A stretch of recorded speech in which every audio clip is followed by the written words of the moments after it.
மாவு அப்படின்றது எப்பொழுதுமே எடுத்து வச்சோமா அரைச்ச உடனே அதை அன்னைக்கு நைட்டு வந்து வைக்கணும். அப்போ தான் அது புளிச்சு கரெக்டான ஸ்டேஜுக்கு இருக்கும். அடுத்த நாள் காலையில் இட்லி போடுவாங்க. தோசை கூட ஃபஸ்ட் டே போட மாட்டாங்க. இட்லி ரொம்ப நல்லா வரும்னு போடுவாங்க. அதுக்கு அடுத்த நைட்டு வந்து தோசை. அதுக்கு மிச்சம் இருந்தால் தேவை இருந்தால் மட்டும் அதுக்கு அடுத்த நாள் கூட யூஸ் பண்ணலாம். அடுத்த நாள் காலையில் மட்டும்தான். இதுவே ஜாஸ்தி அடுத்த நாள் காலையிலேயே ஒரு நாள் மட்டும் அரைச்சி யூஸ் பண்ணிங்க அப்படின்னா it is very very safe. Especially இப்போ இருக்க லைஃப் ஸ்டைலுக்கு இந்த தோசை மாவு ஓ மை காட் வர பேஷன்ஸ் எல்லாம் எப்படி சொல்லுவாங்கன்னா நாங்கள் அரைப்போம் வச்சுருவோம் ஒரு 2 வாரத்துக்கு கூட ஃப்ரிட்ஜில் வச்சு சாப்பிட்றோம் அப்படின்னு. 2 வாரம் அப்படின்றது வந்து it's a very long time. எதனால அப்படின்னு பார்த்தீங்கன்னா மாவை வந்து நீங்கள் ரொம்ப நாள் உள்ள ஃப்ரிட்ஜில் வைக்கும்போது அதோட புளிக்கிற நேச்சர் வந்து ஜாஸ்தியாகும். எப்பொழுதுமே நம்ம பழையதை வந்து ஃப்ரிட்ஜில் வைக்கிற பழக்கம் இருக்குது நம்ம எல்லாருக்குமே. அந்த பழையதை ஃப்ரிட்ஜில் வைக்கிறது 3 to 4 நாளைக்கு மேலே வைக்கவே கூடாது. இதுக்கு மேலே வைக்கும்போது என்ன ஆகும் அப்படின்னு பார்த்தீங்கன்னா அதில் வந்து பாக்டீரியல் க்ரோத் திருப்பி வர ஆரம்பிச்சிடும். ஆனால் நம்மளுக்கு கண்ணுக்கு தெரியாது.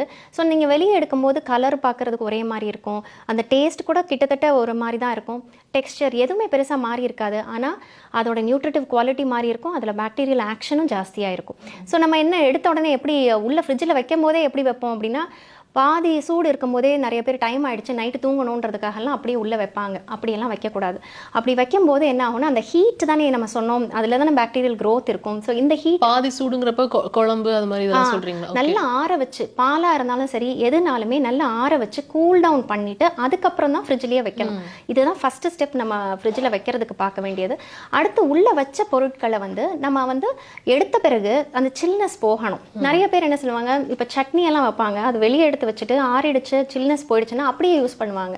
அதை ரீஹீட் பண்ணலை அப்படின்னு சொன்னால் அதில் பாக்டீரியல் க்ரோத் இருக்க வாய்ப்பு இருக்குது. எஸ்பெஷலி 3-4 நாளைக்கு மேலே இருந்தால் நான் சொன்னேன் இல்லையா 3-4 நாளைக்கு மேலே பாக்டீரியல் க்ரோத் ஆக்டிவிட்டி அதில் இருக்கும்.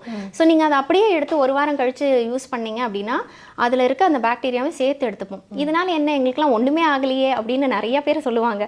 ஆனால் என்ன ஆகும் அப்படின்னு பார்த்தீங்கன்னா உங்களோட இன்டெஸ்டைனல் ஃப்ளோரான்னு சொல்லுவோம் இல்லையா நல்ல பாக்டீரியாலாம் இருக்கும்.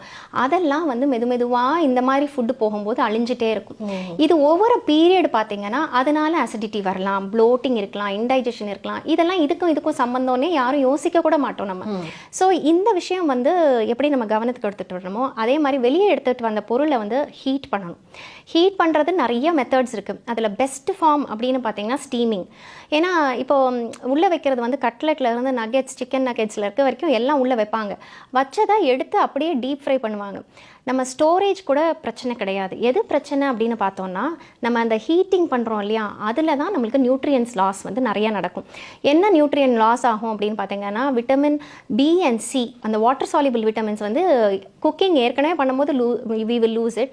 திருப்பி அதை ரீஹீட் பண்ணும்போது நிறையவே போயிடும். அப்போ நம்ம சாப்பிட்றதுல வந்து நியூட்ரிஷன் பார்த்திங்கன்னா ரொம்ப ரொம்ப கம்மியாக இருக்கும். எஸ்பெஷலி இந்த பிராண சக்தின்னு சொல்லுவோம் இல்லையா யோகாவில் வந்து நிறையா பிராணாவை பற்றி பேசுவோம் இல்லையா எனர்ஜி வைஸ் எப்படி இருக்குது ஒரு ஃபுட்டில் எனர்ஜி இருக்கா அப்படின்னு பார்த்தீங்கன்னா இப்போ ஸ்ப்ரவுட்ஸ் எல்லாம் எடுத்துக்கோங்க அதெல்லாம் முளைச்சிக்கிட்டே இருக்குது. நீங்கள் வாயில் போடும்போது கூட அது முளைச்சிட்டு இருக்குது.